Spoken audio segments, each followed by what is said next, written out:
Love பண்றாளு love பண்ணுங்க என்னென்ன சொல்றான் பாருங்க. கம்பி கட்டுற கதையெல்லாம் எடுத்து போடுறாங்க. பொண்ணு கூட டிராவல் பண்றதுக்காண்டி நான் எங்க ஊர்ல இருந்து அவங்க ஊருக்கு போயிட்டு அங்க இருந்து அந்த பொண்ணு கூட வந்தேன். எல்லாம் ஒரு பெருமையா பாஸ்? எனக்கு பெருமைடா எருமை. டிக்கெட் காசு யார்கிட்ட வாங்கினான்னு கேளுங்க சார். ஆஹா, இவ்வளவு வேலை செஞ்சு மண்டை மேல இருக்க கொண்டே மறந்துட்டேனடா. உங்க உங்க உங்க காதலுக்கு எவ்வளவு பேர் தேவைப்படுறாங்க? உங்க காதலை காப்பாத்தணும், வாழ வைக்கணும்னா இப்ப நான் என்ன உங்கள்ட்ட சொல்றது? இந்த ஒரு லவ்வுக்காண்டி 7 பேர் ஒர்க் பண்ணிட்டு இருக்கோம் சார். எல்லாரும் வாங்க. குட்டாச்சி வாடாங்க.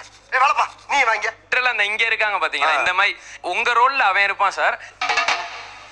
இருந்து நாங்க வேற ஏதாவது சொல்றாங்க? இல்ல சார், சோதிக்காதீங்க, சோதிக்காதீங்க. தயவு செஞ்சு இவனை என்னோட சேர்த்த கொன்றுவன. நானும் அவ்வளவு வேலை பாக்குறேன் சார். அதாவது வாய்க்கு வந்தபடி எல்லாம் பேசப்படாது. எதா இருந்தாலும் நியாயமா பேசணுமா இல்லையா? உதவிக்கு 4 பேர் இருக்குது சரிதான். ஆனா ஒண்ணுமே பண்ணாம ஒருத்தர் இருந்து எல்லாரும் எப்படி உதவி பண்ண முடியும்?